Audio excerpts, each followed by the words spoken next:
Bonjour à tous, c'est Wally Cap. Aujourd'hui, une nouvelle vidéo. Dans cette vidéo, chers amis, on va parler de Marine Le Pen. Marine Le Pen, bah, je rigole, Le Pen, c'est une petite blague. Alors, il faut comprendre plusieurs choses. Il faut comprendre actuellement que Marine Le Pen subit, d'après ses mots, une persécution politique et juridique. Puisque, comme vous n'êtes pas sans savoir que récemment, elle a fait l'objet donc d'un procès. Apparemment, elle aurait détourné des fonds. Bon, des fonds européens dans le but de rémunérer des gens de son parti pour la cause nationale et non européenne. Donc évidemment, dedans, il y a des gens comme Louis Alliot, donc le maire de Perpignan, on a Julien Audoul dedans, on a aussi Bruno Gollnisch, l'excellent Bruno Gollnisch. Les autres, je les aime pas trop, autant Gollnisch, c'est quand même l'ancien du FN, donc bon. Bref, donc voilà, l'histoire, c'est Marine, elle a piqué de l'argent, c'est pas gentil, c'est pas bien.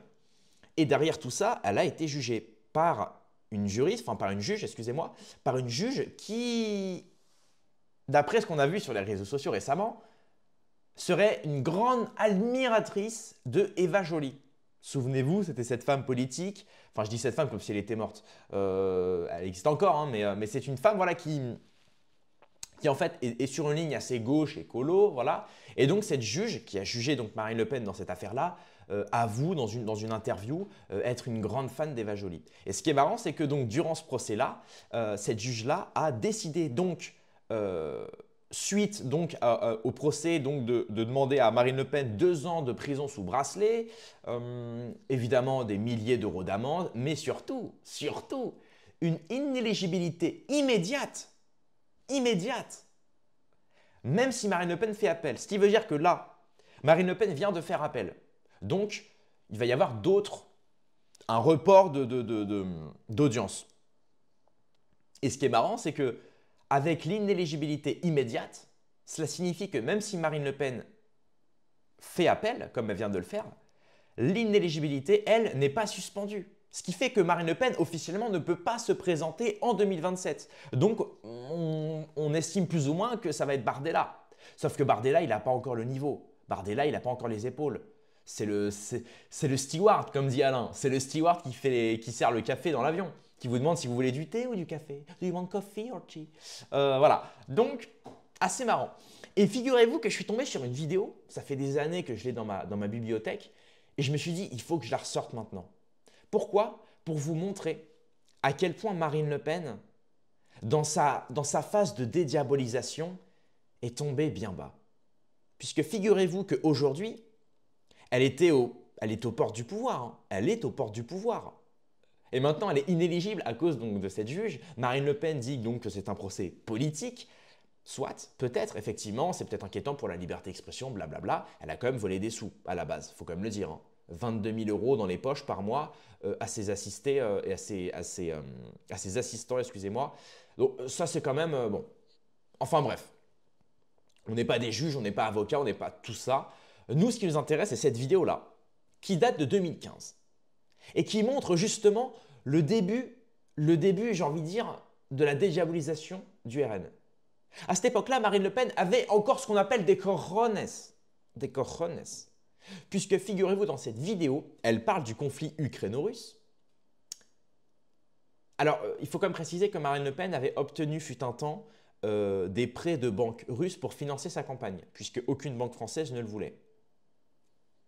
Information intéressante. Eh bien, figurez-vous qu'en 2015, Marine Le Pen parle de l'armée de Zelensky, parle de l'armée ukrainienne. Elle parle du régiment Azov, qui contiendrait des membres NAZIS, la petite moustache, pour ceux qui ont la référence. On va se regarder ça. Elle dit ces 4 vérités à une journaliste concernant l'Ukraine, et franchement, en fait, on a l'impression que ce n'est même pas la même personne. Ça date de 10 ans, ça. On a l'impression d'avoir une autre personne. Marine Le Pen n'a-t-elle pas eu un sosie? C'est impossible, c'est impossible. Regardez bien. Si en Ukraine, l'Union européenne n'avait pas poussé à reconnaître en reconnaissant, si vous voulez, un gouvernement qui était en l'occurrence totalement illégitime. Voilà. Je pense que Mais le référendum- l'Union européenne a commis une erreur majeure, d'autant que dans ce gouvernement, il y a tout de même des éléments pour le moins infréquentables, et notamment un certain nombre de nazis notoires. On dit qu'il y en a dans votre entourage aussi. Vous plaisantez, j'espère. Quand je vous dis des nazis, en Ukraine, sont des nazis. Des nazis, c'est-à-dire des nazis avec des drapeaux nazis. Ils sont minoritaires. Mais encore une fois, l'histoire nous donnera raison. C'est pas grave. Je vois qu'il y a des gentils nazis. Hein, quand ils sont ukrainiens, ils sont gentils. Et des méchants nazis. Moi, j'ai entendu dans les années passées condamner des gouvernements qui brutalisaient leur peuple, qui tiraient sur leur peuple. Mais là, celui de Kiev bombarde le peuple sans que personne ne s'en scandalise. Non mais c'est quand même dingue. On dirait pas la même personne. Quand on sait qu'aujourd'hui... Non mais il faut quand même rappeler, il faut quand même rappeler, hein. Quand on sait qu'aujourd'hui, Marine Le Pen se rend à la manifestation contre l'antisémitisme avec Bardella. Quand on sait que Bardella se rend en Israël avec Marion Maréchal, qui va à Yad Vashem, accompagné de Meir Habib, député franco-israélien, ancien membre du Bétar, gros bras du Bétar, et très proche de Netanyahou. Très proche de Netanyahou. Quand on sait que Marine est passée d'une position, on sait qu'elle traînait fut un temps avec Philippot, qu'elle était anti-UE, anti-euro. Elle avait ça sur son programme à l'époque. Anti-UE, anti-euro, Frexit. Elle obtenait des prêts de banques russes pour financer sa campagne. Elle parlait de l'armée de Zelensky composée de membres du régiment Azov, NAZIS. On ne peut pas dire le mot entier. Et quand on sait aujourd'hui... Non mais c'est juste dingue, le retournement de veste. Et c'est pour vous dire à quel point Marine aujourd'hui, moi j'ai envie de dire c'est qu'une question de karma. C'est qu'une question de karma. Aujourd'hui, tu te vois barrer la route à l'accession du pouvoir. Elle était à ça d'accéder au pouvoir, à ça. Et aujourd'hui, c'est fini. Et j'ai envie de dire, est-ce que le peuple te méritait, Marine?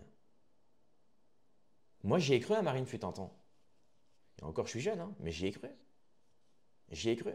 J'ai cru véritablement qu'une femme politique, qui n'a pas peur de se revendiquer comme l'opposition, puisse aujourd'hui effectivement accéder au pouvoir et sortir véritablement la France de cette galère européenne, de cette galère migratoire, de cette galère évidemment qui mange dans la main des milliardaires, des oligarques, de l'État profond. J'y ai cru tout ça, j'y ai cru. Et petit à petit, Marine Le Pen s'est soumise avec Bardella, avec Marion Maréchal. Marion Maréchal qui un coup va chez Reconquête, un jour elle retourne au RN, un jour elle va à Yad Vashem avec Bardella, elle joue sur les deux tableaux. Et aujourd'hui, j'ai envie de dire, c'est le karma, c'est tout. C'est qu'une question de karma tout ça, c'est qu'une question de karma. Donc évidemment, on va suivre les jours qui suivent toute cette actualité concernant Marine Le Pen. Figurez-vous que j'avais fait d'ailleurs une vidéo il y a 2-3 jours, si je ne dis pas de bêtises, sur François Asselineau qui parle du cas Marine Le Pen et qui dit justement que lui, je ne vais pas dire qu'il se réjouit du sort de Marine Le Pen, mais lui, il pointe exactement toutes ces incohérences-là de Marine Le Pen. Il dit où est-ce qu'elle était Marine Le Pen quand l'UPR n'a eu que moins de 5% du temps d'audience et du temps de parole pendant les présidentielles, alors que Macron en a eu 25, Marine Le Pen en a eu 22, l'UPR n'en a eu que moins de 5%. Où est-ce qu'elle était Marine Le Pen? Donc là, Marine Le Pen, elle s'émeut pour le cas Boualem Sansal ou même d'autres, certaines personnes emprisonnées ou certaines personnes évidemment qui subissent une pression médiatique, juridique, politique. Mais où est-ce qu'elle était quand il fallait s'émouvoir du cas de Hervé Ryssen, emprisonné pour une couverture de livre? Où est-ce qu'elle était quand il fallait s'émouvoir et se battre contre l'emprisonnement et l'extradition forcée de Vincent Renoir pour des écrits qui relèvent, qu'on soit d'accord ou pas avec lui? On n'est pas obligé d'être d'accord avec Vincent Renoir, mais il a écrit des livres et il a été emprisonné pour des livres.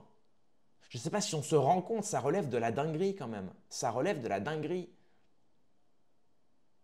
Aujourd'hui, même des gens comme Dieudonné qui ne peuvent plus faire de spectacle, ou alors si, il est obligé de faire des spectacles dans un bus avec un bracelet électronique à la cheville, de demander à l'État, à la préfecture, est-ce que je peux exceptionnellement, pour une interview ou pour un spectacle, m'éloigner un petit peu plus loin de mon domicile pour pouvoir faire rire des gens, pour faire rire des gens. Où est-ce qu'elle était, Marine Le Pen? Elle n'était pas là. Encore pire, pour l'enterrement public de son père, Jean-Marie Le Pen, qu'elle a d'ailleurs renié dans sa stratégie de dédiabolisation, elle a demandé, elle a dressé une liste de personnalités interdites à l'enterrement public de Jean-Marie Le Pen. Thomas Joly, Yvan Benedetti, Jérôme Bourbon, Alain Soral, Dieudonné. Vous imaginez? Alors que ce sont tous des soutiens indéfectibles, purs et durs de Jean-Marie Le Pen et à la bonne époque du FN. Donc pour moi, tout ça n'est qu'une question de karma. Moi qui suis un petit peu, vous savez, en plus assez proche de la philosophie bouddhiste, pour moi, ça n'est qu'une question de karma. Elle récolte ce qu'elle sème. Et en trahissant son père, elle a trahi le peuple, elle a trahi son électorat. Et je pense qu'aujourd'hui, même si aujourd'hui il y a énormément de signatures pour elle, les gens se battent, il va y avoir des manifestations pour elle, c'est très bien qu'elle joue la carte de la victimisation et de « oh, regardez, nous sommes l'opposition, on nous interdit de participer aux élections », c'est très bien, c'est très bien. Mais vous verrez, si un jour elle accède au pouvoir, ce sera la technique de la patate chaude. On lui refilera la France dans le pire état possible. Moi personnellement, si je devais me présenter aux politiques, je ne sais même pas si j'accepterais d'être président, vu l'état de la France actuelle. Vous avez vu la dette colossale qu'on a? Vous avez vu l'état des hôpitaux publics? Vous avez vu à quel point on est dépendant de Bruxelles et Washington? Vous avez vu à quel point on est soumis au sionisme, médiatiquement parlant, journalistiquement parlant? Je ne suis pas sûr que reprendre un pays qui est sur le point d'exploser, hein. Comme je vous l'ai dit, c'est la technique de la patate chaude. On vous refile la patate quand elle est brûlante. Est-ce que finalement, vous savez, c'est cette phrase-là que j'aime beaucoup de Bouddha qui dit n'importe qui peut prendre du poison dans ses mains du moment que vous n'avez pas de coupure. C'est vrai, tu peux prendre du poison si tu n'as pas de coupure sur la main. Mais à partir du moment où ta main est raflée, remplie de coupures, aujourd'hui, être président de la France, c'est similaire à prendre du poison avec la main coupée. C'est se mettre une balle dans le pied, c'est s'empoisonner volontairement. C'est ça en réalité aujourd'hui. Donc franchement, si je devais donner un conseil à Marine, lance-toi dans le business Marine, arrête la politique, lance ton business, sors des livres, fais des plateaux télé, procure un peu de logos au peuple, tu vois, joue sur le fait que tu es boycotté, mais le pouvoir ça sert à rien, même si tu l'as, ce ne sera pas une partie de plaisir, crois-moi, crois-moi. Voilà, j'ai vraiment hâte de lire vos commentaires parce que je sais que tout le monde n'est pas d'accord, mais justement cette chaîne-là, elle sert à ça, c'est qu'on puisse discuter, qu'on puisse dialoguer ensemble et qu'on puisse surtout se rallier contre l'ennemi commun. Parce qu'aujourd'hui, l'ennemi commun, c'est celui qui fait grossir la dette, c'est celui qui nous endette toujours plus, c'est celui qui empêche aux gens de trouver du travail, c'est celui qui met au banc de la société des milliers de Français qui s'appauvrissent. C'est ça aujourd'hui l'ennemi commun. Voilà. Merci d'avoir suivi cette vidéo. Rendez-vous dans quelques heures à demain pour une prochaine vidéo. Paix et amour sur mes amis et mes ennemis et surtout sur mes ennemis.